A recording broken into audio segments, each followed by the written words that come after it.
People always ask me, Brendon, what do leaders actually do? Maybe you're leading a team, or you're in charge of a large organization, or you're just trying to even lead your own life. I mean, what is it that leaders actually do? Many of you know this was my graduate school work. In 2001, I wrote a book called The Student Leadership Guide, and I never had any clue that thing would blow up the way that it has. And this framework for leadership, it's called E6, is from that book, and it's been used at, I think, 40 of the top 100 schools in the world. Major corporations from around the world, major associations have called me in to speak on this topic because it's a great framework for leadership. It answers that question. What are the major practices of leadership that we must enact on a continual basis to be able to have the amount of influence and impact we desire in our work lives or in any role in which we're leading other people? So let's get right into it. The first E of these 6 E's is envision. Great leaders envision a compelling and different and vibrant future than what is here. They have an alternative, clear view of what the world could be like tomorrow than it is today, right? They have a shared purpose. They believe that they and others would be compelled by, interested in, inspired by, and want to work towards. And that's a big deal. And you always read about it in leadership, right? You have to have vision. I mean, it's biblical. Where there is no vision, people perish, right? We know the power of having that vision. So you have to sit down, though, and actually do it. The reason we say envision versus just have a vision is you have to sit. It's a practice of envisioning. What should tomorrow look like for my team? What should tomorrow be like for my business, for my organization? What should tomorrow be like for my life? And not just tomorrow, a long-term mindset and view, the dream, right? That magnificent obsession, that bold desire, the moonshot goals and purposes and missions of life, the bigger picture. That's envisioning a different reality in the future than we experience today. And that's what everybody gets excited about in leadership. Where there's no vision, there's no leadership. Where there's no vision, people perish. So you have to envision. And I say that these are 6 practices of leadership and not 6 steps, because it's not like you do envisioning once and then you move on in the process. We always have to continually sit down and envision, where are we? Where can we be going? It's an active process. If you set a vision one time and you forget about it, it's not going to help you accomplish the influence or the impact you want in your lifetime or in those that you lead. The second E here is enlist. As you're developing this vision, it's not just your vision, you're enlisting other people to share their voices, their perspective, their dreams, their desires for where you could be going. I think that the most important leadership lesson in the world is that people support what they create. If people are involved in the ideation of a vision, they're involved in creating ideas, of brainstorming, of figuring out what is it we are about, what do we stand for, where are we going. Great leaders enlist that from other people. They're constantly asking people what they think, how they feel, what things they desire and need. And it's that enlistment that is always going on. A great leader is always enlisting other people to believe in the dream, to shape the dream, to stay dedicated to the dream. It's an honest and an authentic and a genuine desire to see other people be involved in the process and to enjoy that process. I mean, it's so vital. And that methodology of how do you get people involved in it? You're asking questions. You're paying attention to their needs. You're reflecting back to things that you're hearing. You're always enlisting others to support and to build this vision, this ideal future together. And the third thing that great leaders are always doing is embodying their message.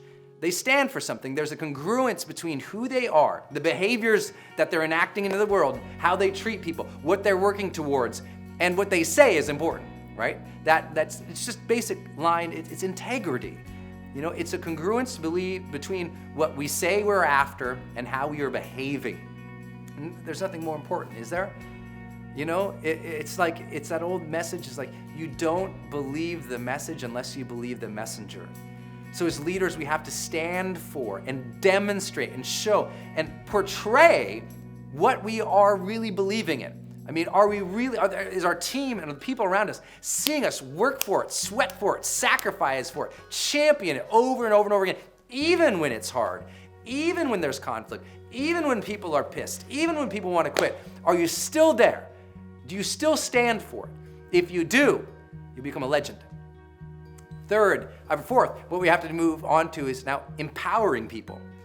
Empowerment means we give people the decision-making authority and the trust to be able to work towards this vision, to allow them the autonomy, the strength, the input, to equip them with the knowledge, the skills, the abilities, the technologies, the tools, the training, to allow them to succeed as they march with us to achieving something extraordinary and phenomenal.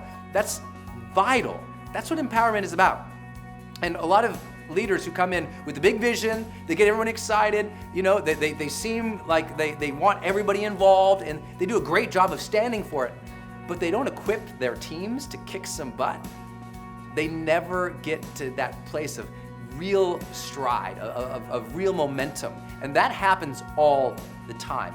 Training other people and equipping them with everything they need to succeed has to be a vital practice of every great leader. And again, it doesn't happen just once. That's a huge failure in the working world, especially in corporate America. Great leaders come in, they nail the vision, they get people around it, they stand for something. But they only empower people at the beginning. They give some training and then they just disappear.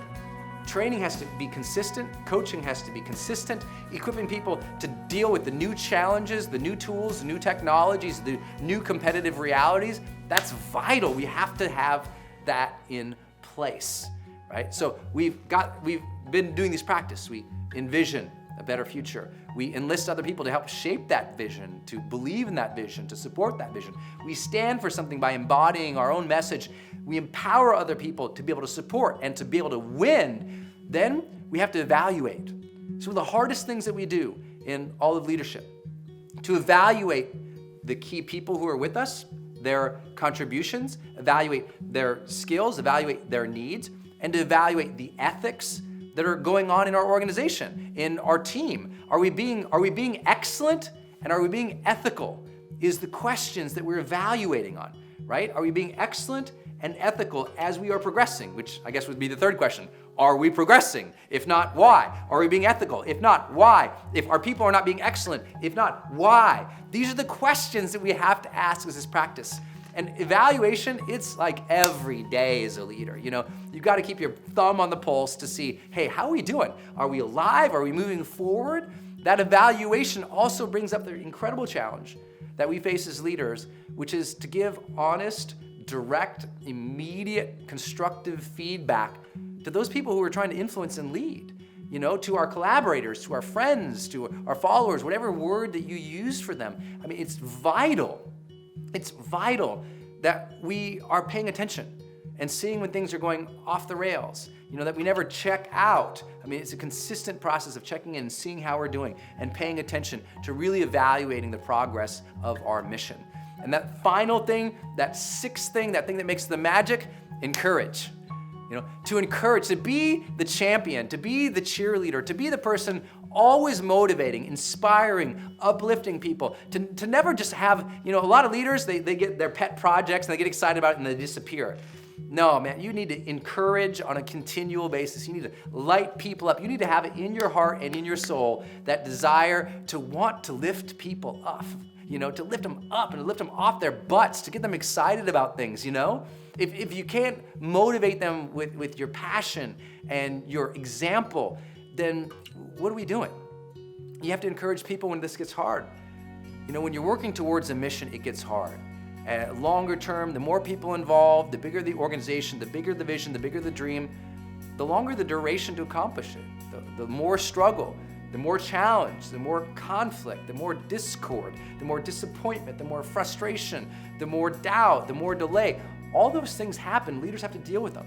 And the way they have to deal with it is always being that encouraging voice. When the chips are down, when it looks most bleak, you're still that beam of light.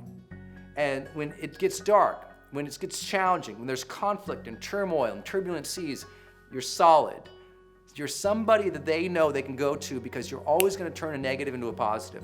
You're always going to help them see the alternative view, the next step. You're going to champion people. You're going to champion the mission and the cause. That's leadership. That's the 6 E's of leadership. Envision, enlist, embody, empower, evaluate, and encourage. And I'll say what overlays all this is a philosophy about what we're doing, that it's important to us, that there's a purpose, there's a mission to it, that we feel that deeply within us is so powerful. And we honor, we respect, and we love those we work with. Last thought, I never use the word, I try to, maybe I use it in this video a little bit to give us context, but I try never to use the word follower. People aren't following you, they're actively engaged. They are collaborators. When you get people to collaborate with you in all areas of these 6 E's, you're building leaders, you're building collaborators within the organization, within the team, with those who you are serving, a magic happens. It's not just you, the leader, it's a group of us. We are a peer set of leaders. We are the movers and shakers who are shaping and making this mission happen every single day. We love to work together, we have fun, people are standing up. They now are helping come up with vision. They now are championing and cheering on, bringing in, enlisting other people. They now are they're standing for something. They're living that value and the truth. They now are empowering other people and championing the cause. They're your eyes and your ears evaluating how the organization, how the mission is going. They now are encouraging it so it doesn't just ride on your shoulders. When we do that right, then we have this thing called leadership.